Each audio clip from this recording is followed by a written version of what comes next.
Tell us about this. This is Man or Astroman? We were unclassically trained. Well, I don't know. Introduce yourselves first. Well, being here on the left, going around right, and in between, I'll introduce us sideways. This isn't stereo, is it not? Yes, I believe it is. So panning from the left to the right is Bird Stuff.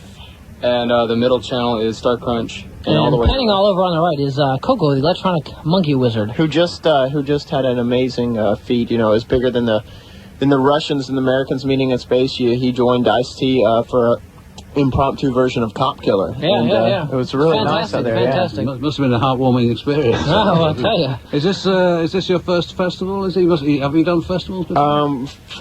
For the great people of Holland. Are you talking about Earth or this solar system? You got to be a little more specific with these questions. Let's stick with Earth for the time being. Okay. Well, we did the Lowlands last year, but we only did it because we thought it was going to be underground, and it was disappointing. Yeah, what a shame. Because we were looking for parts today for the ship. In fact, they were underneath the Melody Maker stage. That's what's fantastic about this whole event. The whole deal is actually a big master plan of ours. We've been searching for parts. One of many, I think. Oh, yes. Well, of course. And we had to disguise the whole search for the parts underneath this whole thing. Well, we played on the stage. That's right. There was activity below the stage. And there was activity about 16 miles off the sea level in asynchronous orbit. So, right. But unfortunately, we're not masters in excavation, so hopefully they're not falling through. You have earthly representatives, presumably, who do the excavation. That's true. Slave labor. Right, right. Indentured servants, actually. That's very good. But for the time being, anyway, you find yourselves in Auburn, Alabama. Is that what sort of? Possibly. Is it okay to mention? It's a crash landing spot for us. It just looked nice and red on the map. You know, we had infrared of the whole, southeastern United States. We didn't know that meant redneck. No, that's right. I believe I've driven through that area many years ago, and I believe that is true. Yeah, but so what sort of a place is Auburn for space beings?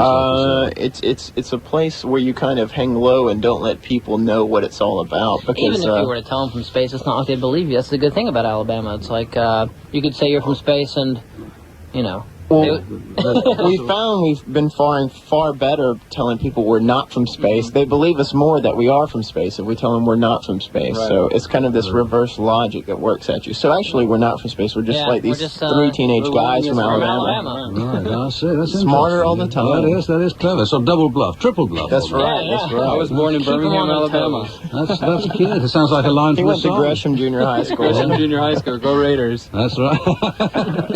Do you have a fight song or whatever? Fight song? I never quite learned that one. Well, we had a school song. Our school song was in Latin. Was your school song in Latin? Yes. Was it? God, you don't know. You're bluffing. In fact, his school songs all over the first album. We had to speak Latin. We stole the riff from it. It's like every song on Is It. That's true.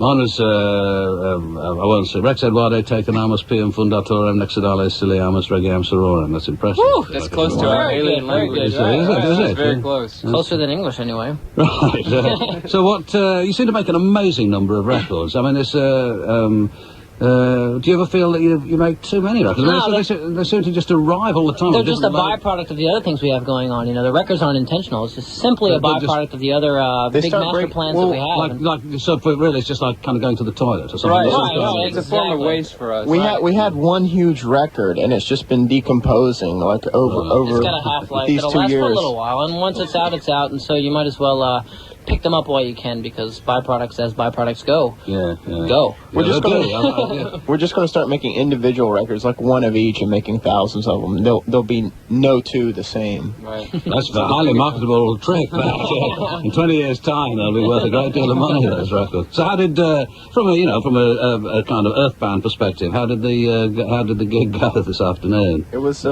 electrifying. The gravity coordinates were correct, I believe. 240 volts straight through. Yeah. We did a little. Did the consumers care for what you did, or were they? Well, we don't have to worry about that because we brainwash them anyway. So whether they realized it or not, they enjoyed it. They will be thinking about it for a long time. They thought we were adamant. Oh yeah, whatever it takes. I see. Well, that's playing with fire. I think pretending to be out of man. Well, all three of you were out of man, so just one of you. All three of you. It was an energetic set. We all lit batteries like before the show, like just 9 volted up. So 2 or 3 in my stomach right now. Star Crunch crossed the Red Sea there. You know, the Great Divide. You know, went down out there. I tried to reach the people. To the people, you know, you got to take it. It's like Jerry Lewis, take it to the kids. Right. Where do you stand on Dick Dale? Because this is a terrible link into a record that I've got to play. Because embarrassingly, of course, as with the other people that I've been speaking to in the course of the day, your records are all piled in a special place in my house. In a little, I keep them separately from all the others. Of course, bathroom? No, certainly not the bathroom. No, the sleeves or the toilet. It's nothing. No, it's nothing. It's nothing. Nothing too ostentatious. Just a small kind of altar, that kind of thing. And the children crawl in every morning and sprinkle bread in front of them. That's how it is. It's Space Coasters. Space Coasters, exactly what they are. But where do you stand anyway on Dick Dale? Dick Dale's great. He's a genius in his own mind. I mean, my grandfather. No. He was sitting exactly where you're sitting now. That's right. He's got a lightning bolt strap. Well, Dick Dale, the sound that'll set you on fire, right, Coco? That's right. Most picks before your very eyes. But he does indeed. I got one of them. Well, it's not in my pocket. Yeah. Actually, the mentioned earlier, I think they gave them to you. That's right. But you know what he does? We've seen him because we play with him. He's got an oven behind his amp. Yeah, he's got an oven, and it's all. Decker models, He melts those things right down. Oh, how showbiz that is. Well, how disappointing. But he came in here and he sat down and he talked for something like 40 minutes on the cue, kind of how's it going, Dick, or something pretty challenging like that. And he just sat there and he chatted away. But when I saw what you were hinting at earlier on, when I saw him play in London last year, and what impressed me was the fact that he just came on and couldn't wait to get going. And when he got going, he was just bang, and he was in there. And for a bloke, he's I think 59 or something like that. And to see somebody come out, and that may not be very old in your years, I don't know. But at the same time, he came out there and it was just hair-raising. He's got it. Yeah, he said he was going to die on stage, and I guess that in some weird cosmic way makes us his pallbearers or something. Right. Yes, his spawn, perhaps.